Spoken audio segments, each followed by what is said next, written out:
그런 거 할 나이는 지났죠. 윤실비아님 웃기고 있네 말씀해 주셨는데요. 뭐 제가 그렇게 잘 웃기지 못하잖아요. 마음 푸십시오. 뭐 굳이 시간 내서 오셔가지고 네. 고맙습니다. 그래도 동훈이 형 연예인병 생겼어? 이걸 뭐 연예인병이라고 하겠습니까? 여러분 연예인 안 보셔서 그래요. 제가 지혜은 씨 딱 보니까 아 연예인 다르구나 싶고 정성호 씨 봐도 아 이게 연예인 아무나 하는 거 아니구나 싶더라고요. 저는 정치인 한동훈, 인간 한동훈이 싱크로가 잘 돼 있는 편입니다. 뭐 따로 준비하거나 기획해서 말하지는 않습니다. 품격 있는 정치, 책임지는 정치를 하다 보니까 오해를 하시는 분들이 많은데요. 제가 최근에 유튜브에서 라방을 시작했어요. 방송을 켜놓고 그냥 제가 새우깡 먹고 조리폭 먹으면서 뭐 기타 친 얘기, 음악 얘기, 영화 얘기 그리고 나오는 질문에 대해서 진솔하게 대답하는 시간이었습니다. 거기서 보여주는 게 사실상은 진짜 제 모습인데요. 오늘 저녁에도 라방을 할 생각입니다. 그때 한번 와서 봐주시면 오해다라는 것을 아실 수 있을 것 같아요. 많이 와주십시오. 고맙습니다. 와 60대인 줄, 야 진짜 신박한 악플이네요. 네. 뭐 60대로 보이나 보죠? 아, 뭐 60대 나이가 중요합니까? 물리적 나이가 중요합니까? 아, 마음이 젊은 게 중요하지. 뭔 또 귀여운 척 하는 거야. 아, 제가 나이가 지금 쉰 둘이냐 셋이냐 쉰 셋이 둘이죠. 만으로 그런 거 할 나이는 지났죠. 윤실비아님 웃기고 있네 말씀해 주셨는데요. 뭐 제가 그렇게 잘 웃기지 못하잖아요. 마음 푸십시오. 뭐 굳이 시간 내서 오셔가지고 네. 고맙습니다. 그래도 동훈이 형 연예인병 생겼어? 이걸 뭐 연예인병이라고 하겠습니까? 여러분 연예인 안 보셔서 그래요. 제가 지혜은 씨 딱 보니까 아 연예인 다르구나 싶고 정성호 씨 봐도 아 이게 연예인 아무나 하는 거 아니구나 싶더라고요. 저는 정치인 한동훈, 인간 한동훈이 싱크로가 잘 돼 있는 편입니다. 뭐 따로 준비하거나 기획해서 말하지는 않습니다. 품격 있는 정치, 책임지는 정치를 하다 보니까 오해를 하시는 분들이 많은데요. 제가 최근에 유튜브에서 라방을 시작했어요. 방송을 켜놓고 그냥 제가 새우깡 먹고 조리폭 먹으면서 뭐 기타 친 얘기, 음악 얘기, 영화 얘기 그리고 나오는 질문에 대해서 진솔하게 대답하는 시간이었습니다. 거기서 보여주는 게 사실상은 진짜 제 모습인데요. 오늘 저녁에도 라방을 할 생각입니다. 그때 한번 와서 봐주시면 오해다라는 것을 아실 수 있을 것 같아요. 많이 와주십시오. 고맙습니다. 와 60대인 줄, 야 진짜 신박한 악플이네요. 네. 뭐 60대로 보이나 보죠? 아, 뭐 60대 나이가 중요합니까? 물리적 나이가 중요합니까? 아, 마음이 젊은 게 중요하지.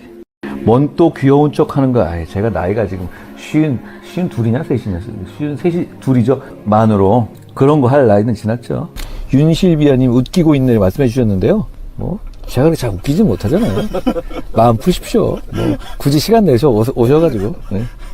고맙습니다. 그래도 동훈이 형 연예인병 생겼어? 이걸 뭐 연예인병이라고 하겠습니까? 여러분 연예인 안 보셔서 그래요. 제가 지혜은 씨 딱 보니까 아 연예인 다르구나 싶고 정성호 네, 안녕하세요. 목요일, 오늘 하루 잘 지내셨는지요? 아,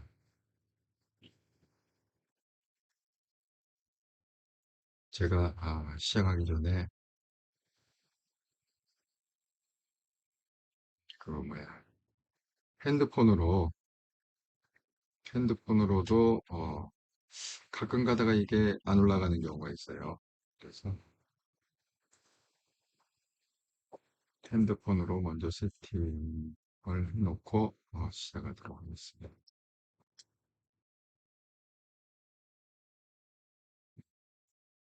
예, 오늘의 썸네일 읽고 시작하도록 하겠습니다. 한통령 방송 25년 8월 21일 방송. 심평, 전향길과 손잡고 한동훈 죽이기 물음표 땡. 김앤장 결선 한동훈이 좌우한다. 내일 당대표가 선출이 될까요? 뭐 과반이 넘으면 내일 선출되는데 만약에 과반이 안 넘으면 26일 날 다시 결선 2명 갖고 1등, 2등 갖고 결선 투표하는데 지금 대부분의 사람들은 결선 투표까지 가지 않겠느냐.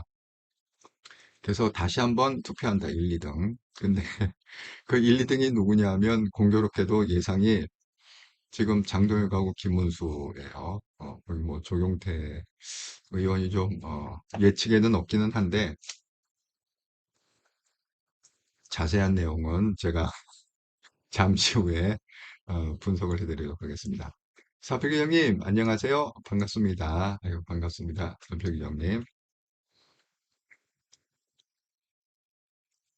저는 제가 어제 예상을 했잖아요. 김건희 씨가 뭐, 옥중에서 뭐, 신평 만나서 뭐, 이렇게 얘기하고, 어쩌고저쩌고.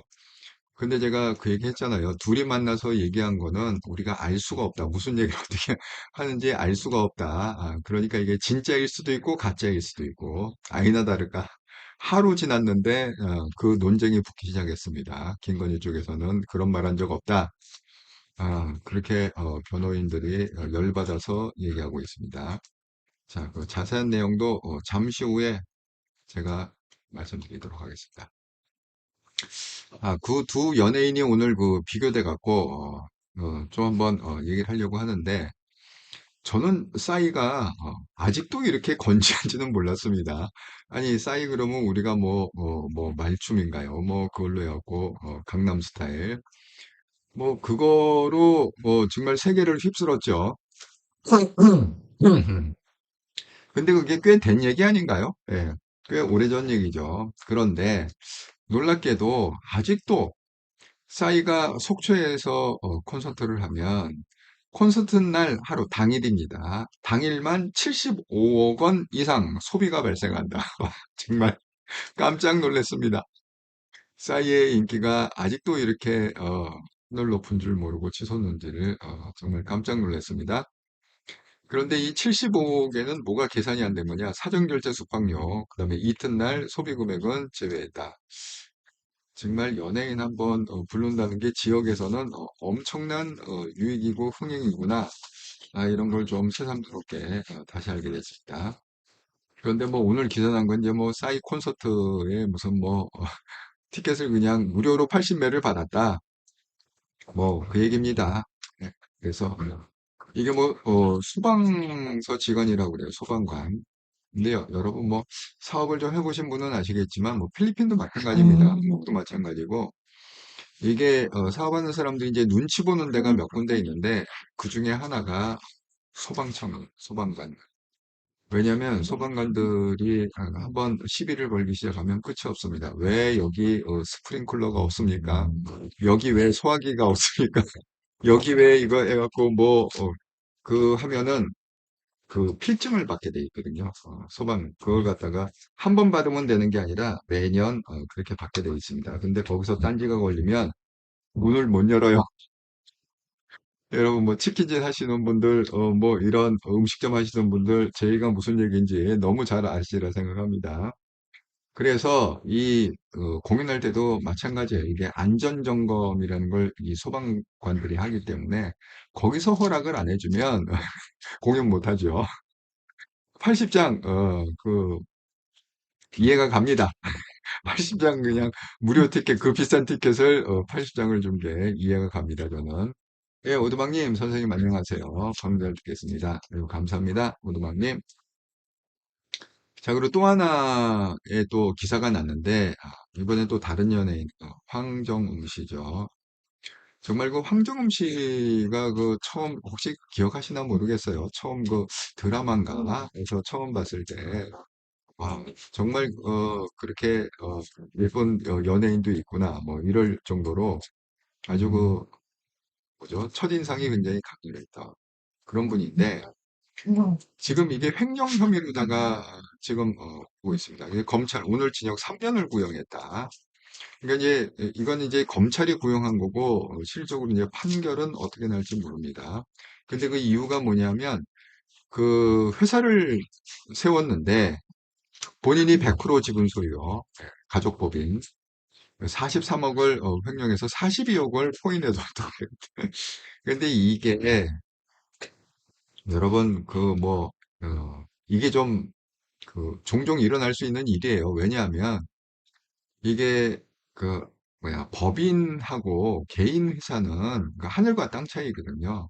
그러니까 맨 처음에 시작할 때는 대부분 이제 개인 사업자로 내죠. 그런데 매출이 점점 많아지고 많아지면 개인 세금은 굉장히 많아요. 그러니까 이 세금 측면에서 매출이 뭐 10억, 20억 계속 올라가면 법인을 하는 게 오히려 세금을 좀 절세를 하는 길입니다. 그런데 이게 그런 거죠. 개인은 그냥 자기가 마음대로 돈을 갖다가 막 회사 돈이고 뭐고 그냥 막 써도 돼요. 왜 개인이니까. 개인은 그게 별로 상관이 없어요. 회사 돈 내 돈 이게 구분이 안 가도 되는 거거든요. 근데 이게 법인은 지금 황정음 씨가 여기 이렇게 그 기획사를 만든 게 법인이라고 그래요. 어쨌든 이게 스테이터스가 법인이 되면 법인이라는 건 그 법적인 인격체라는 거예요. 그러니까 내가 아무리 뭐 사장이고 뭐 대주주 여기 뭐 지분 100%를 소유했다 이거 소용없습니다. 법인이면 무조건 월급밖에 못 가져가요. 그러니까 딱 가져갈 수 있는 방법이 두 가지인데 자기 월급 그다음에 1년 후에 배당해 갖고 배당금 받는 거. 딱 그 법인에서 돈 뺄 방법은 딱 그 두 가지밖에 없습니다. 그런데 그걸 갖다가 마치 내 돈인 것처럼 그렇게 개인 사업자처럼 뭐 43억 빼갖고 코인 투자하고 주식 사고 이러면 큰일 나죠. 네. 그래서 약간 이 법인과 개인 사업자와 법인 사업자의 좀 이렇게 구분을 잘 못해서 일어난 사고 같다 이런 생각이 듭니다. 그 법인에서 겁도 없이 43억을 뺀다는 거는 정말 겁이 없는 거죠.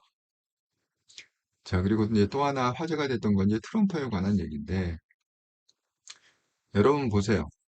지금 트럼프가 원탁에 안 앉고 트럼프는 지금 자기 백악관 직무실 의자에 떡하니 앉혀갖고 책상 앞에 딱 놓고 그다음에 쭈루루 의자를 갖다가 앞에 앉혀놓고 거기 뭐 유럽 정상들 뭐 이렇게 갖고 쭉 있습니다. 그런데 이 사진이 공개되면서 7년 전에는 어땠느냐? 여기 보면은 이제 독일의 그 메르켈 수상이 있죠. 또 아베, 일본의 아베 총리도 있죠. 그러니까 그때 딱 이 분위기를 딱 보세요. 트럼프는 팔짱 끼고 딱 이렇게 앉아 있고 이게 뭐야? 메르켈이 뭐 잡아먹을 듯이 잡아먹을 듯이 그냥 테이블 위에다가 딱 두 손을 얹고 너 얘기 들을 거야 안 들을 거야. 이것도 마찬가지로 이제 관세 협상의 그 장면이에요. 지금 그 유럽 정상들 뭐 각국 정상들 이렇게 와고 여기 뭐 우크라이나 대통령도 사진에 나왔더라고요.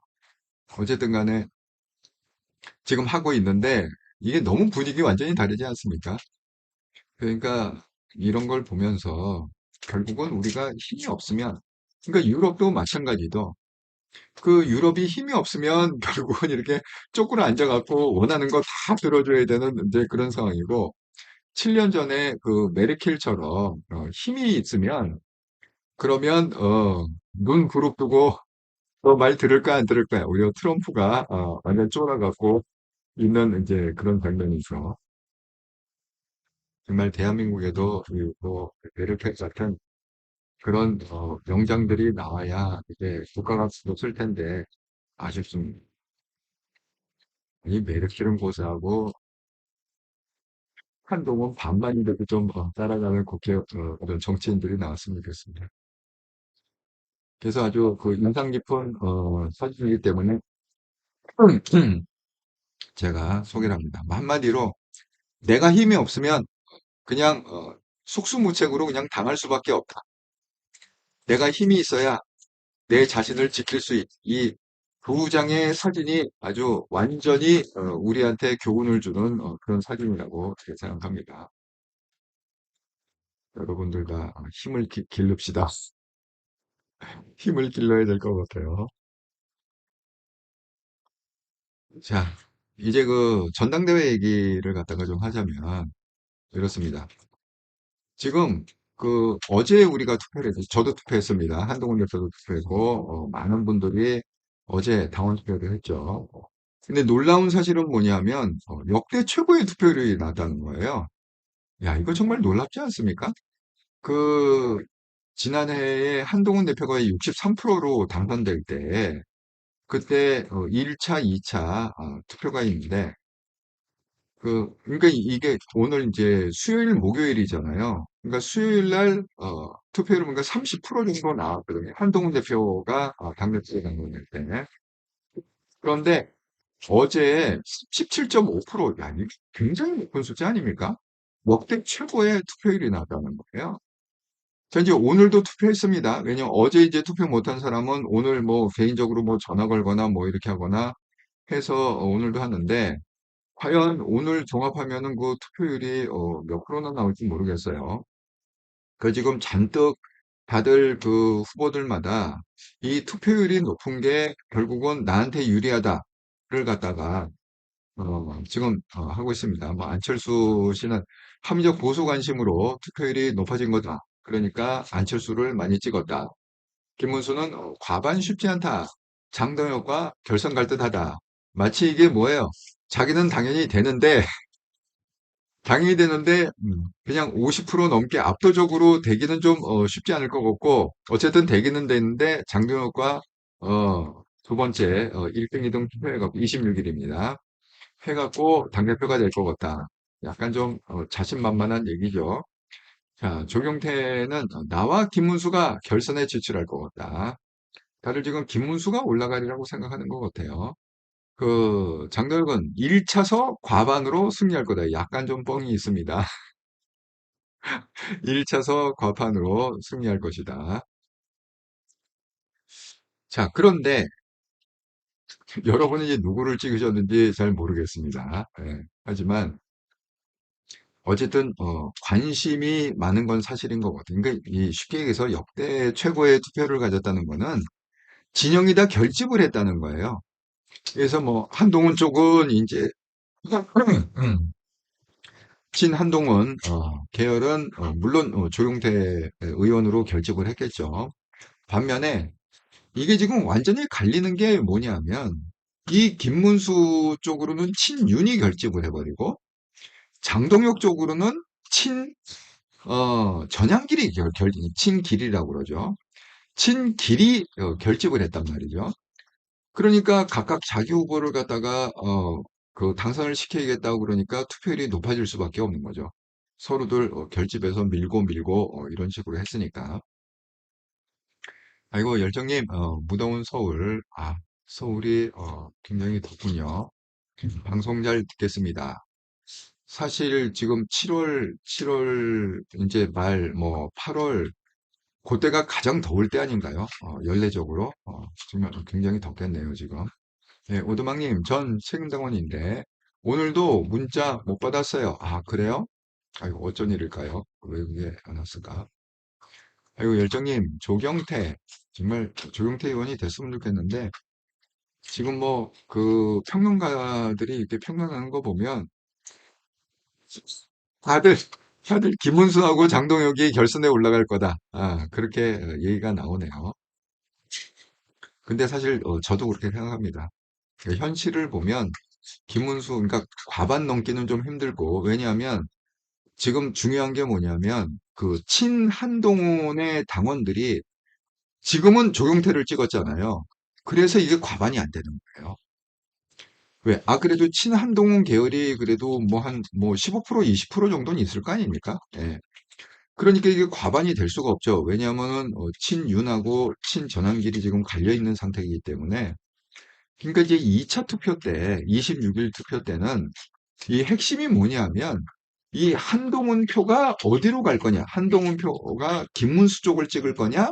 장동혁을 찍을 거냐? 여기에 따라서 당락이 결정이 된다. 그러니까 결국은 뭐예요? 궁금합니다. 한동훈 대표가 어느 쪽 손을 들어줄지 아니면 의견을 낼지 안 낼지 예? 정말 궁금합니다. 자기가 뭐 김문수나 장동혁이나 도찐 개찐이에요. 뭐 거기서 거기인데 지금 그래갖고 그 전세가 이렇게 된 거예요. 이 캐스팅 보트를 누가 줬느냐? 한동훈이 쥐고 있다. 네, 이렇게 됐습니다. 그래서 타이틀이 뭐냐면 몸값 올라가는 한동훈이다. 한동훈의 몸값. 과연 한동훈이 어느 쪽, 그 친한동훈 쪽의 표가 김문수 쪽으로 몰표가 갈 거냐? 2차 경선 때, 2차 투표 때. 아니면 장동혁 쪽으로 몰표가 갈 거냐? 근데 여러분, 우리가 요거 잘 좀 한번 생각해 볼 필요가 있어요. 자, 일단은 전향길은 지금 어떻게 스탠스가 바뀌고 있느냐 이렇게 하고 있습니다. 자, 김앤장 결선 가능성 친윤 친길 승부다. 네, 전향길 뉴스 이게 14일 날 한 얘기입니다. 전향길 뉴스 90% 가까이 장동혁을 지지하고 있다. 이렇게 얘기했다가 그 다음에 이게 조금, 이 뭐야, 김문수 지지율이 좀 있는 것 같아? 그러니까 말을 바꿨습니다. 며칠 있다가. 전향길이 장동혁 지지 오해다. 두 사람 다 훌륭한 후보다. 라고 농성량에 찾아가서 이렇게 일단은 스탠스를 바꿨죠. 그런데 이게 어제 그제 또 뭐라고 그랬냐. 전향길 뉴스 자체에서 설문 결과를 했는데 80% 이상이 장동혁을 지지하더라. 지가 설문을 갖다가 돌렸다는 거야. 그랬는데 80% 이상이 이게 뭐야? 장동혁 찍어라. 이런 이제 시그널이죠. 그런데 지금 여기서 이제 생각해야 될 게 이겁니다. 여러분 만약에 여러분 저도 만약에 이제 26일 날 다시 투표를 한다 그러면 저한테도 문자가 오겠죠. 그러면 우리 입장에서는 김문수를 찍는 게 낫겠습니까? 장동혁을 찍는 만약에 이제 두 사람이 딱 이렇게 왔다 치지 그럴 가능성이 높습니다 지금. 그러니까 두 사람 중에 누굴 찍겠냐라고 하면 그 책임당원 여러분 장동혁을 찍겠습니까? 김문수를 찍겠습니까? 이거 육칠년생 한동훈님 안녕하세요. 잘 듣겠습니다. 이거 반갑습니다. 육칠년생 한동훈님. 아이고 또 육칠년생 한동훈님은 또 오늘 저녁에 방송 키기 바로 전에 또 이렇게 큰 금액을 갖다가 예, 그 기업은행 후원 계좌로 보내주셔서 정말 감사합니다. 그 이걸 좀 전략적으로 투표를 해야 될 필요가 있어요. 만약에 국힘이 그래도 좀 조금 명맥을 좀 유지해야 된다. 국힘이 조금이라도 좀 명맥을 유지해야 된다. 그렇게 생각하면은 김문수를 찍어야 돼요. 그러니까 만약에 조경태 안철수가 빠진 상태에서 결선 투표를 갖다가 두 명이 올라오면은 1등하고 2등하고 투표를 하게 돼 있잖아요. 그러니까 그 전제로 얘기하는 겁니다. 1등하고 2등이 김문수하고 장동혁이 올라왔다. 그래서 26일 날 우리가 투표를 만약에 다시 해야 된다. 그럼 이제 책임당원 입장에서 저도 투표를 해야 되잖아요. 책임당원 입장에서는 그러면 김문수를 찍을 거냐, 장동혁을 찍을 거냐, 아니면 그냥 투표를 포기할 거냐. 세 가지 옵션이 있죠. 아이고, 윤지님, 장동혁은 절대 안 찍습니다. 이게 장동혁은요, 이게 왜 문제가 되냐면, 장동혁이 되면 한동훈을 갖다가 출당시키겠다. 이렇게 지금 공언을 하고 있거든요. 전향길도 마찬가지예요. 전향길도 걔네들은 나가서 딴 당을 차려야 된다. 이렇게 분탕질 할 바에야, 그러니까 이제 한동훈의 그런 지지자들하고 한동훈 포함해서 그렇게 얘기하는 겁니다. 전향길도 그렇고 장동혁도 그렇고 얘기하는 방향이 지금 똑같은데, 아니 너희가 뭐야 중이 절이 싫으면 중이 떠나야지 왜 여기서 자꾸 분탕질을 치냐 이 지금 이 논리거든요. 그러니까 어쨌든 장동혁은 출당시키겠다는 거예요. 전향길도 똑같습니다. 이 한동훈 세력을 갖다가 어쨌든 간에 내쫓겠다. 지금 이런 거거든요. 그게 장동혁의 스탠스입니다. 자, 그럼 김문수는 그러면 어떠냐? 뭐 김문수도 물론 한동훈을 갖다가 좋아하는 건 아니죠. 하지만 김문수는 그렇게까지 극단적이진 않아요. 그래서 만약에 당대표가 김문수가 된다 그러면 제스처를 어떻게 할 거냐? 한동훈도 품고 무슨 뭐 장동혁도 품고 전향길도 품고 품고 가겠다 이렇게 나올 겁니다. 김문수는. 그렇게 되면 아마도 생명은 더 이렇게 연장이 될 수는 있겠죠. 물론 결국에 가서는 정당 예산이 되리라 생각합니다, 저는. 근데 어쨌든 간에 정당 예산 전까지 생명은 좀 연장을 하겠죠. 김문수가 만약에 되면. 왜? 그렇게 뭐 이렇게 품다 뭐 이런 식으로 나오니까 명분이 없잖아요. 뭐 깔 명분도 없고 뭐 그렇지 않습니까? 아이고 지금 92분이 보고 계시는데 구독, 좋아요, 알람 한 번씩 좀 눌러주시고 봐주시면 정말 감사하겠습니다. 예, 아직 지금 구독자가 12,000명에서 좀 정체 상태에 있어요. 한송정님, 김문수가 되어도 자통당 정강훈이 들어옵니다. 차라리 출당이면 절반씩 재산 나누고 분당으로 재산을 나눠줄까요? 근데 걔네들이 재산을 나눠줄까 모르겠어요. 아니 뭐 재산 나눠주고 살림을 갖다가 이렇게 차려갖고 야 너희들 돈 줄 테니까 나가라. 그러면 땡큐인데 뭐 돈 안 주고 그냥 알몸으로 내주려고 그러지 않겠습니까? 한송님, 김문수 어, 또 장동혁도 안 됩니다. 근데 저도 그렇게 생각해요. 그래서 사실 저는 조용태를 찍었는데 어제 투표할 때 다 친한 쪽을 찍었습니다. 근데 제 소원은 뭐냐? 당대표가 조경태가 안 되더라도 저는 그 김근식이 됐건 자간 뭐 우재준이 됐건 누가 됐건 간에 그 최고위원으로 한두 명 들어갔으면 좋겠어요. 네? 아니 그래야 이게 뭔가 거기서 한동훈의 뜻을 전하고 그럴 거 아닙니까? 이게 전멸을 해버리면 전멸해버리면 정말 난리가 나지 않겠습니까? 정말. 예? 한동훈의 어떤 그 이 출구가 없잖아요. 예? 스피커가 하나는 정도는 박아줘야 되는데 정말 제발 최고위원 중에 한 명만이라도 좀 친한 게서 됐으면 좋겠다. 이렇게 정말 기도를 합니다. 예. 더 물론이 장동혁은 절대 아닙니다. 사실은 친윤들이 문수홍을 무시하는 듯해요. 그렇군요. 근데 지금 언론은 어떻게 분석을 하고 있느냐? 사필규정이에요. 언론은 지금 어떻게 하고 있냐면 김문수는 친윤이 지금 밀고 있고 장동혁은 친길이 밀고 있다. 지금 이렇게 분석을 하고 있습니다.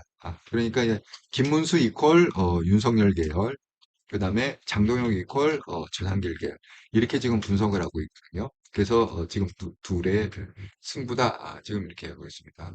그러니까 전략적인 투표라는 건 뭐냐면 그나마 그래도 국힘이 좀 무난히 가려면은 그러니까 둘을 딱 놓고 얘기하는 거예요. 만약에 결선에 김문수하고 장동혁이 올라왔다. 그럼 둘 중에 누구를 갖다가 찍어야 되느냐?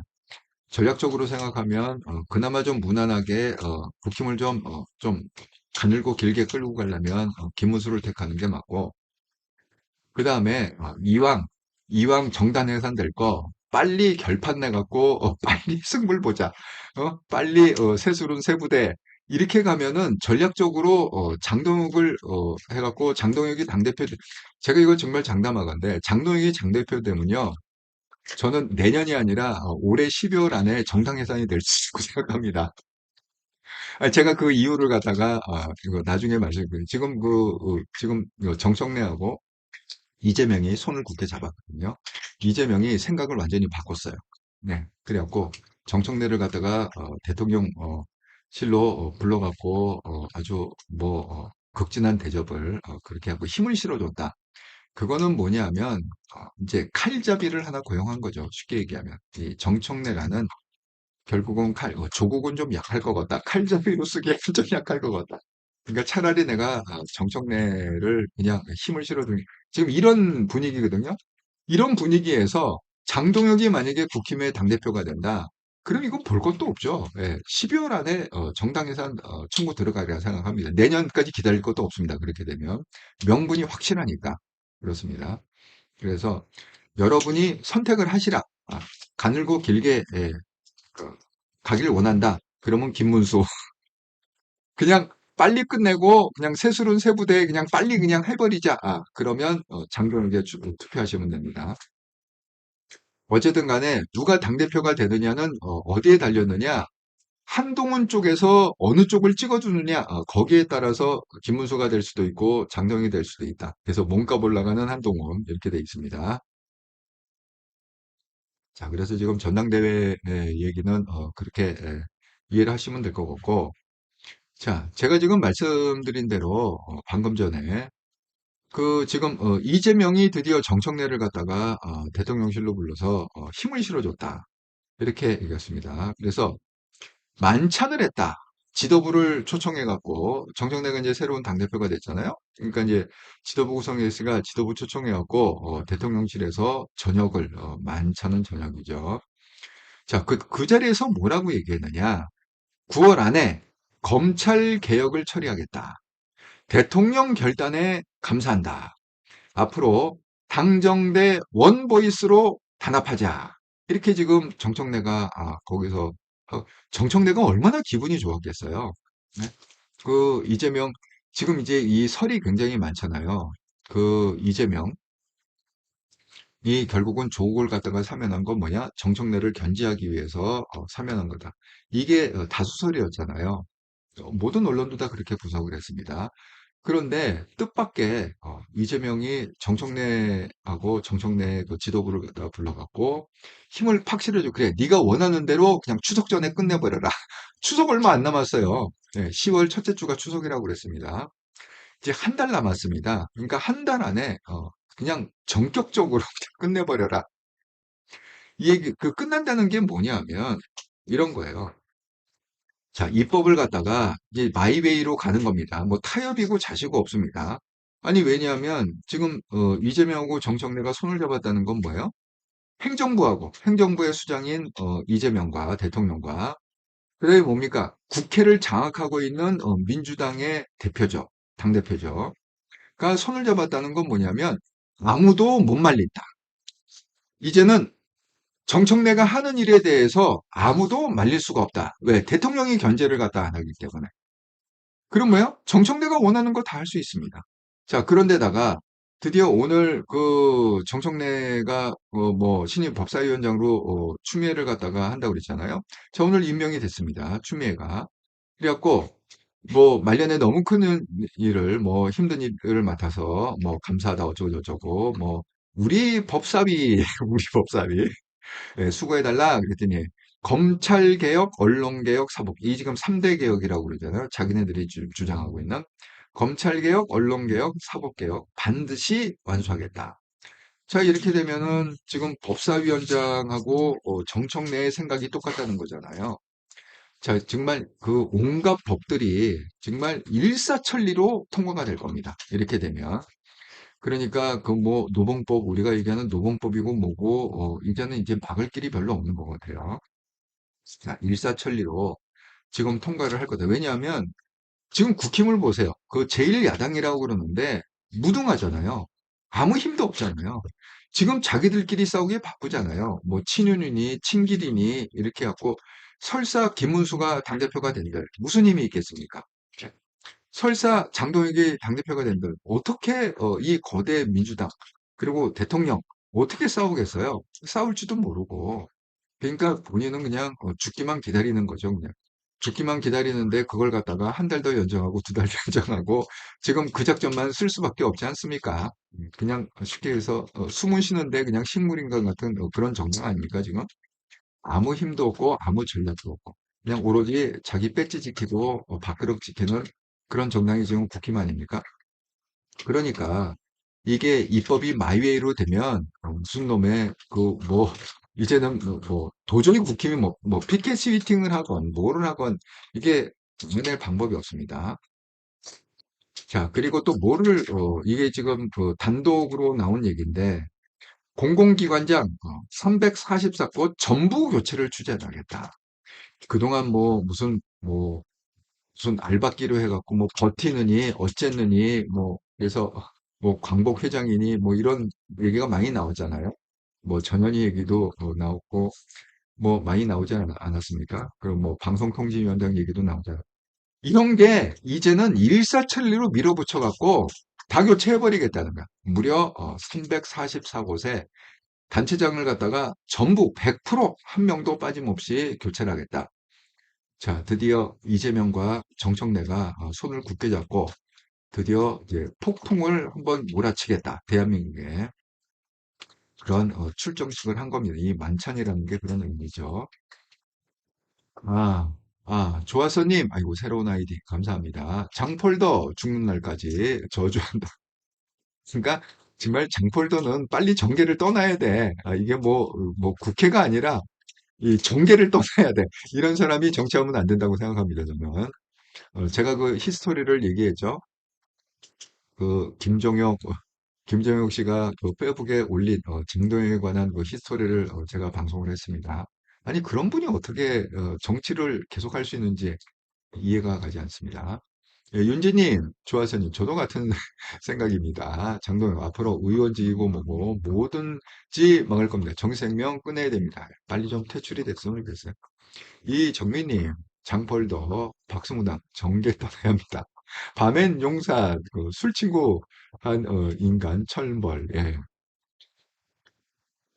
자, 그래서 지금 그 국힘은 자기 밥그릇 싸움에 한참인데, 지금 이재명과 정청래, 그러니까 민주당과 행정부는 손을 굳게 잡고 완전히 쓸어버리겠다. 이제 이렇게 되면은 이게 제가 말씀드린 대로 위헌정당 해산 청구가 훨씬 빨라질, 그러니까 저는 내년 상반기라고 그랬잖아요. 내년 6월 안에, 그러니까 상반기라는 건 1월부터 6월까지니까 상반기에 정청래가 해갖고 헌법재판소에다가 할 거다. 이게 생각보다 좀 빨라질 수 있다. 왜? 둘은 이쪽에서는 손을 잡았는데 이쪽에서는 김문수나 장동혁이 돼버리면 완전히 그냥 세팅이 딱 되는 거잖아요. 완전 조건이 필요 충분 조건이 딱 갖춰지는 거 아닙니까? 위헌정당 예산에. 그래서 더 빨라질 것 같다. 새술은 새부대의 시간이 더 빨라질 것 같다. 이렇게 생각이 듭니다. 자, 제가 어제 그 김건희 씨 얘기를 갖다가 방송을 했습니다. 오늘 또 심평이 그 채널A 그 채널A 라디오 정치 시그널이라는 거는 굉장히 좀 정치 쪽에서는 중요한 사람들이 많이 나와요. 많이 인용이 되는 그런 방송입니다. 거기에 나왔어요. 채널A 라디오쇼 정치 시그널에 나오고 한 얘기의 핵심이 뭐냐? 한동훈 전 대표가 윤석열 정부를 가장 어렵게 한 윤석열 정부를 밑바지로 몰아넣은 가장 큰 원인을 제공한 것이라고 저는 확신합니다. 요 얘기는 김건희 얘기가 아니라 심평 본인의 의견을 얘기한 거예요. 한동훈 전 대표가 윤석열 정부를 가장 어렵게 한 사람이고 윤석열 정부를 막바지로 몰아넣은 가장 큰 원인을 제공한 사람이다. 라고 심평이 확신한다. 이렇게 방송을 했습니다. 그러니까 진행자가 묻습니다. 그 앵커가. 그러면 김건희 여사도 그런 맥락으로 얘기하셨다는 거죠? 하고 확인 사살을 하니까 그렇죠. 라고 대답을 했어요. 그러니까 김건희 여사도 마찬가지로 한동훈 때문에 윤석열 정부가 가장 어려웠고 한동훈 때문에 윤석열 정부가 막바지로 몰아넣어서 이 사단이 났다. 이렇게 생각한다. 이렇게 심평이 얘기한 거죠. 김건희도 그렇게 말했다. 그 다음에 자, 또 이렇게 얘기합니다. 그 신율의 정면 승부에서는 또 뭐라고 우선 접견실에서 앉자마자 첫 일성이 내가 죽어야 내 남편이 살지 않겠습니까? 오죽했으면 남편이 계엄을 했겠습니까?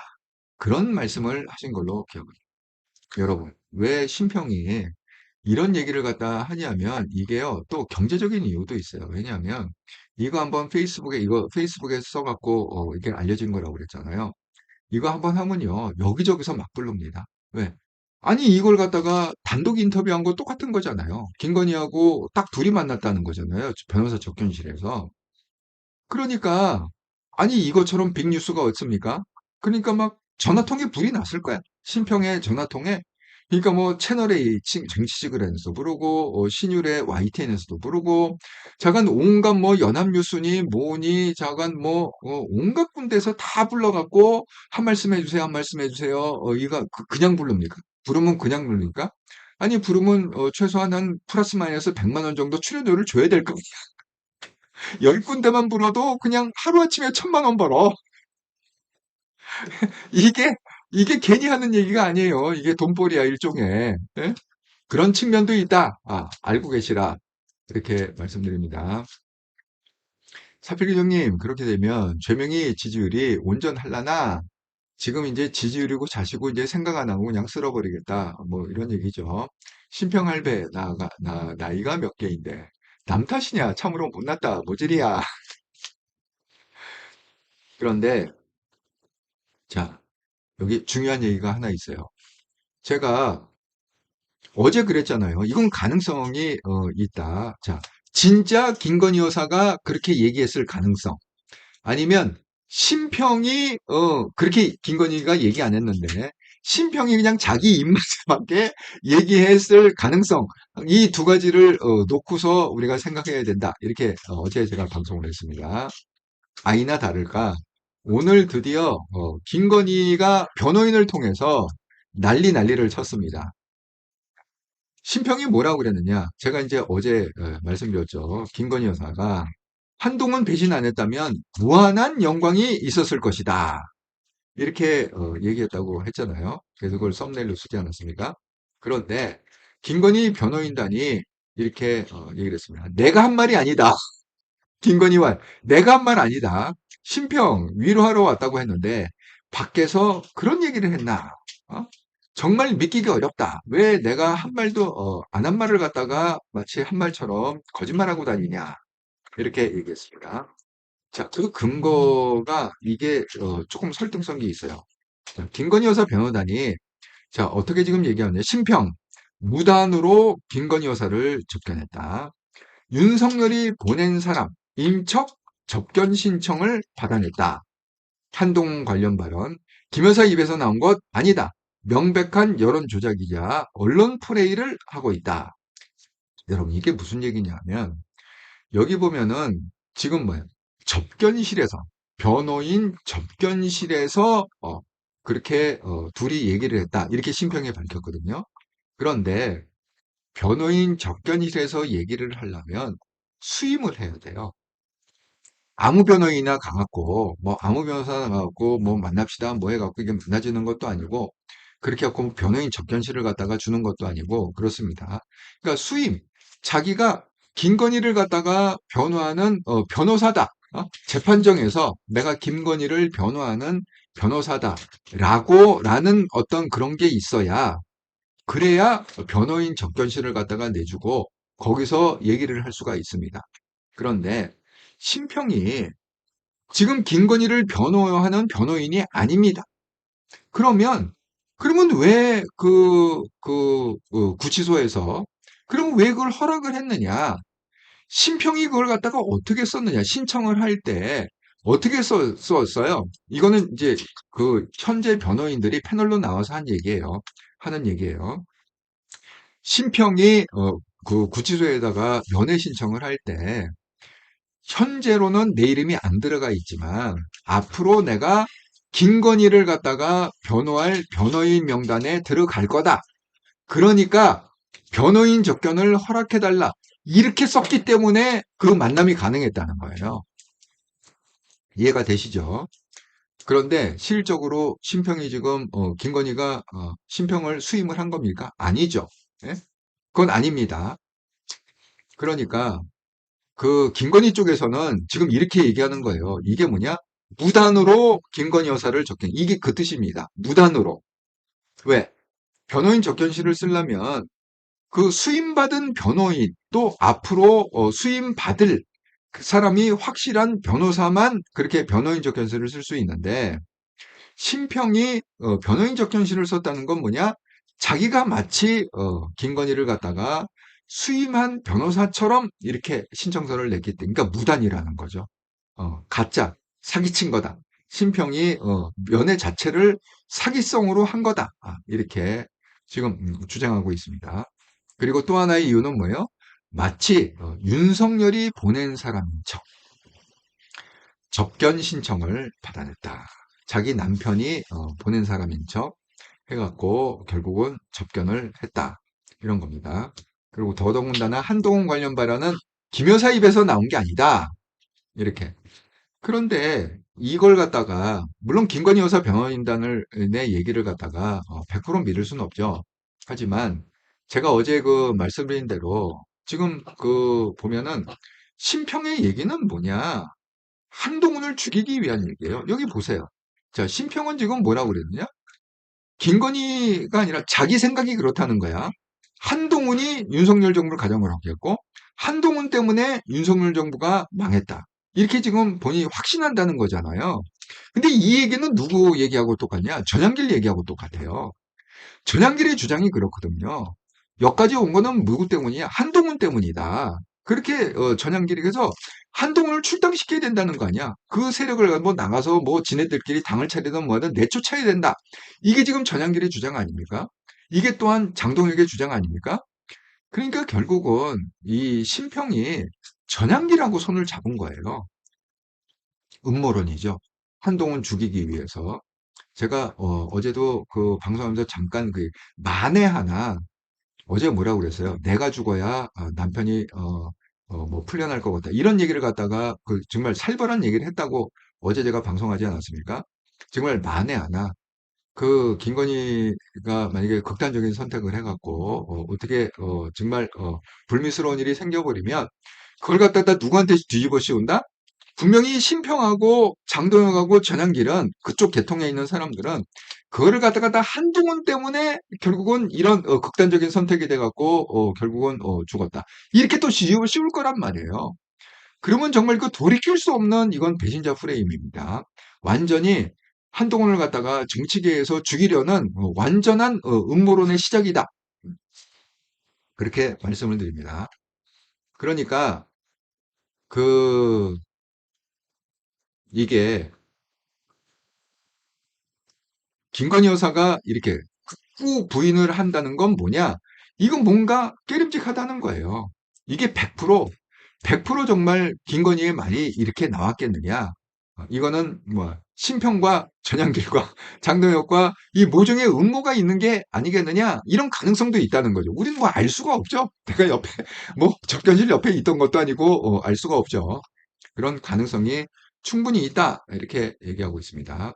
자, 그래갖고 여기 또 전향길이 나오는데 헤드라인을 보니까 김건희 심평 그냥 위로하러 왔다고 했다. 그러니까 윤석열이 보낸 사람, 남편이 보냈는데 그냥 남편께서 이렇게 고생도 많으시고 위로하러 와서 그렇게 알고 제가 접견을 했다. 이런 얘기입니다. 김건희 씨, 눈 초점 없이 힘 빠진 상태이다. 오랫동안 발언할 수가 없는 상태이다. 건강이 너무너무 안 좋아갖고 그렇게 구구절절히 얘기할 상황이 아니다. 그런데 또 전향길은 뭐라고 그러냐. 심평이 전향길한테 그렇게 얘기했대요. 김건희 여사가 한번 면회를 오라 이렇게 얘기를 했다는 거예요. 전향길이 또 그걸 넙죽 받아갖고 뭐라고 그래야 되냐. 전향길 말 김건희 여사 고맙다며 방문 요청. 아이고 저를 갖다가 이렇게 또 해갖고 제가 방문하겠습니다. 방문 요청해 주신 거 감사합니다. 이렇게 전향길 김 여사 죽을 만큼 범죄 심하나 왜 이렇게 영부인을 갖다가 혹독하게 다루느냐 이렇게 카바를 또 치고 있다 이렇게 말씀드립니다.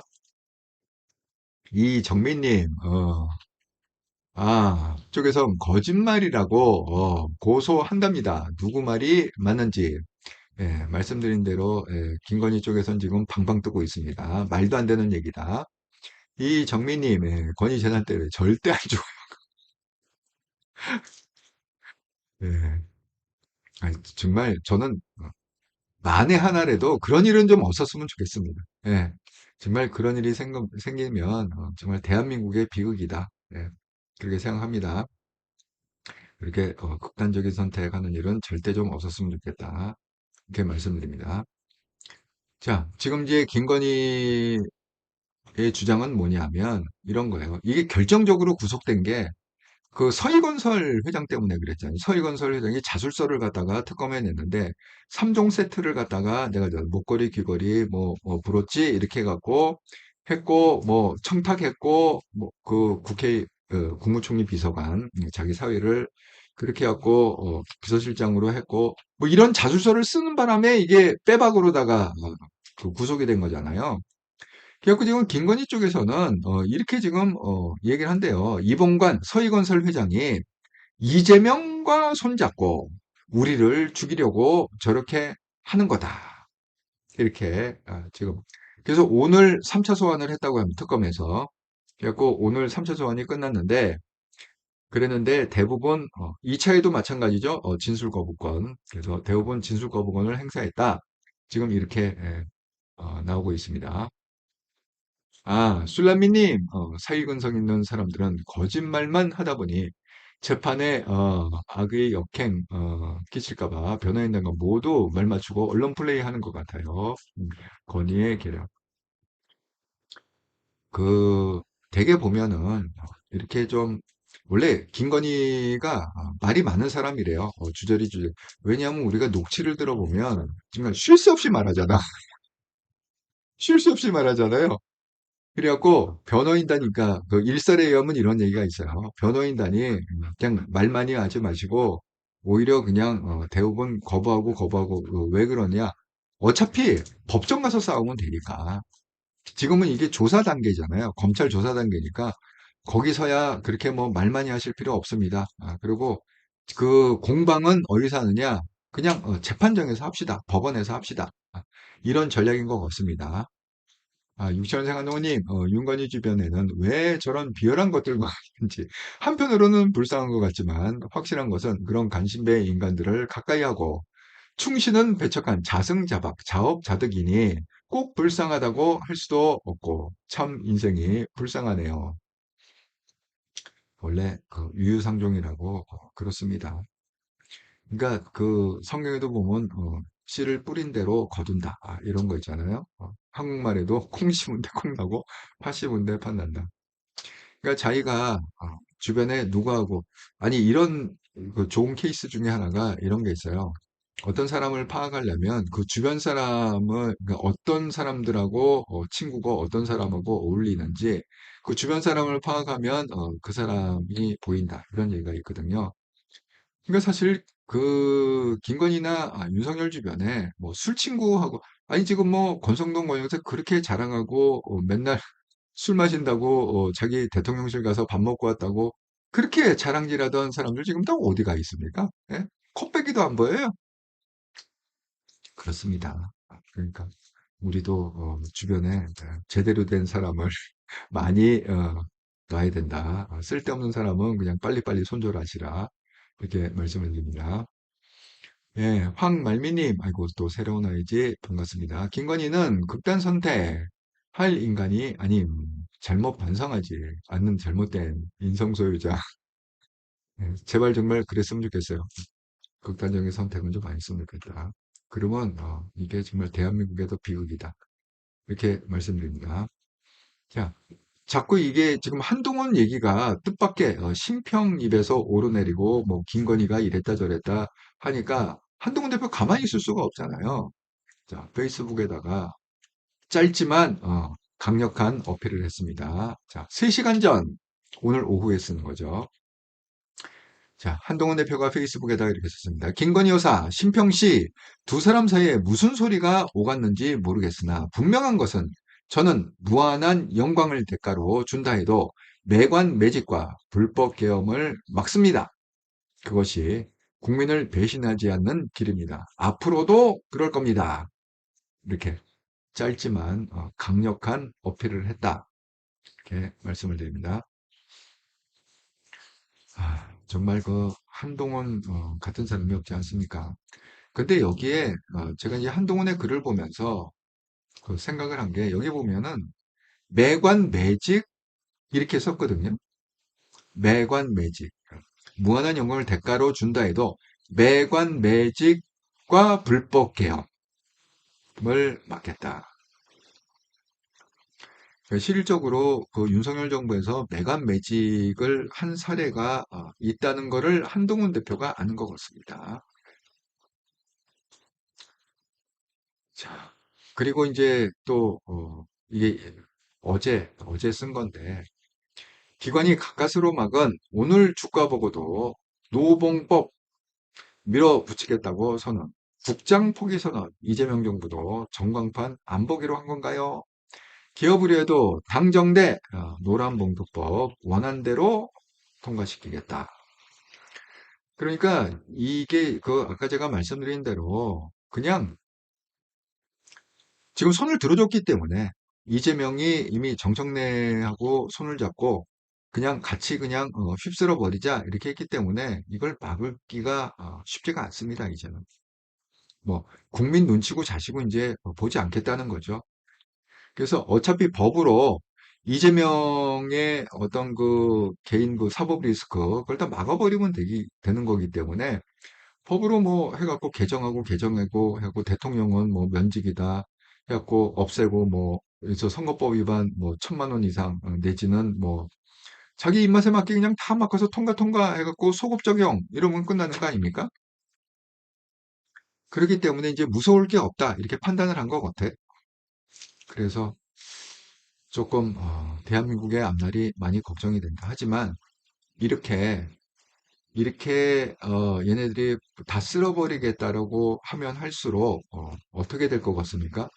국민의 저항은 굉장히 강해질 거다. 이렇게 생각합니다. 그래서 이런 식으로 가면은 오히려 더 그날이 빨리 오지 않을까. 대통령 임기 5년이 아니라 5년을 못 채우고 또 윤석열처럼 도중에 내려오는 경우가 가능성이 더 높아지지 않을까. 이렇게 조심스럽게 한번 예측을 해봅니다.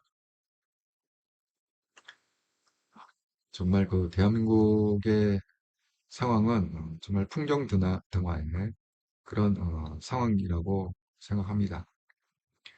결국 이 상황에서도 지금 뭐 올바로 지금 방향을 보고 있는 건 결국 한동훈 대표밖에 없거든요. 정말 믿을 사람이 대한민국의 정치인이 믿을 사람이 한동훈 대표밖에 없다. 6년생 한동훈님, 서희건설 사위 총리 비서실 그게 메간 매직이죠. 뭐 찌시 지 변호사들 수임료 대신 정부 주요직 앉힌 것도 일종의 메간 매직 맞습니다. 정말 생각해보니까 서희건설 그 사위를 비서관으로 앉힌 정말 메간매직 제대로 된 케이스네요 지금. 따끈따끈한 케이스. 뭐 목걸이에다가 귀걸이 그 1억이 넘더라고요. 합쳐보니까 이게 뭐 6천만 원, 뭐 2천만 원, 뭐 얼마 이렇게 갖고 합쳐보니까 1억이 좀 넘거든요. 그러니까 1억 뇌물 주고 사위를 갖다가 국무총리실에 비서실장으로 앉혔다. 정말 메간매직이네요. 아니 뭐 말할 것도 없죠. 네. 이재명 씨는 말할 것도 없죠.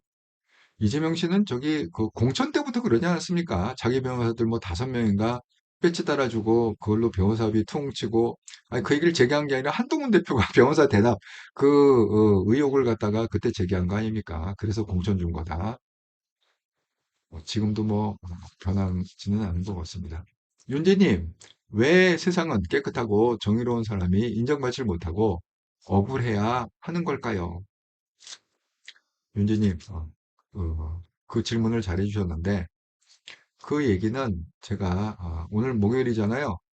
그 3일 후에, 일요일 날, 삼과 영성TV, 제가 일요일 저녁 8시에 일주일에 딱 한 번 방송하는 게 있다고 그랬죠. 삼과 영성TV.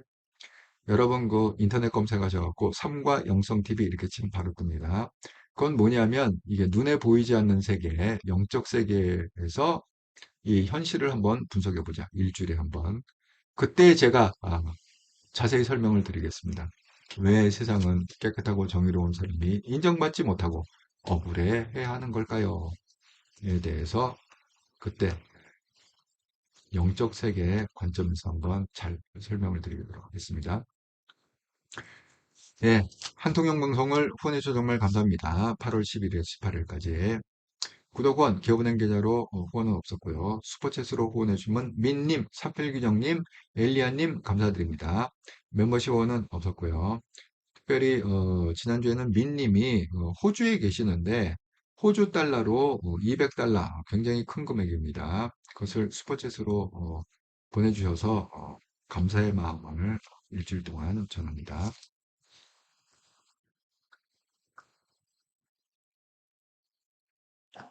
아이고 사필규정님 맞아요. 못된 것들이 더 잘 살아요. 이거 다윗의 성경에 보면 다윗 왕에 썼다고 하는 그 시편에 이렇게 돼 있어요. 제가 한바탕면 악한 자의 악인의 형통을 보고 실족할 뻔했다. 왜 악인들은 아프지도 않고 건강하고 돈도 그렇게 떼돈을 벌고 죽을 때도 그렇게 질질 끌고 고생하지 않고 그냥 쉽게 꼴값 죽고 그런 얘기가 나옵니다. 그래서 그런 거에 대해서 제가 3일 후에 일요일 날 저녁 8시 삼과 영성TV에서 우리가 이런 것들을 지금 그 말씀 윤진님이나 사필규정님이 얘기하신 이런 이게 현실인데 우리가 겪고 있는 현실인데 이런 현실을 갖다가 어떻게 해석하고 어떻게 받아들이고 살아야 되는 건지 거기에 대해서 제가 이번 주 일요일 저녁 8시에 한번 잘 풀어서 방송을 하도록 하겠습니다. 아이고, 오늘도 좀 방송이 길어졌는데, 1시간 정도 방송을 했네요. 여러분, 저기, 오늘 목요일인데, 정말 일주일은 굉장히 빨리 가요. 1년은 좀 천천히 가는데, 일주일은 굉장히 빨리 가요. 월요일인가 싶었는데, 내일 벌써 금요일이야. 한 주가 또 다 가버렸네. 그렇습니다. 네. 67 한동님, 저는 어쩔 땐 악인이 형통하는 우리나라를 하나님이 외면할까 두렵습니다.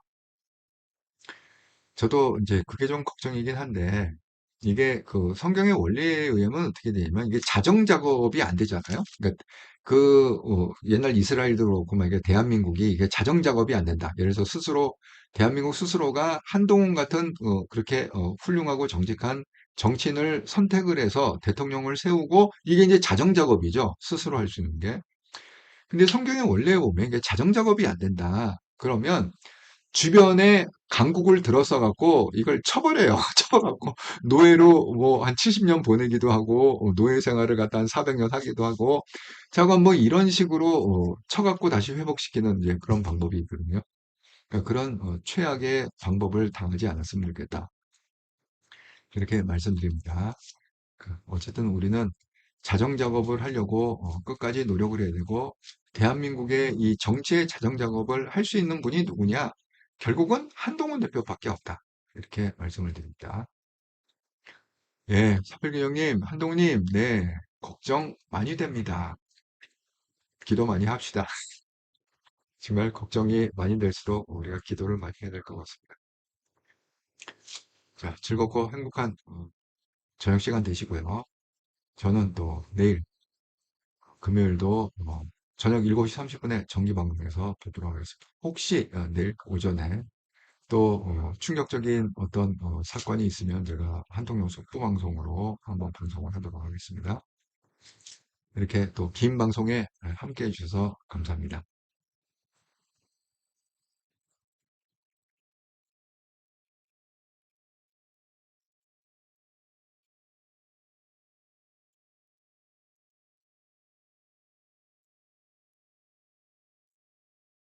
네, 67년생 한동훈님, 네, 잘 들었습니다. 감사합니다. 이렇게 정말 항상 이렇게 격려해 주시고 또 오늘 또 기업은행 후원 계좌로 큰 금액으로 후원해 주셔서 정말 감사합니다. 또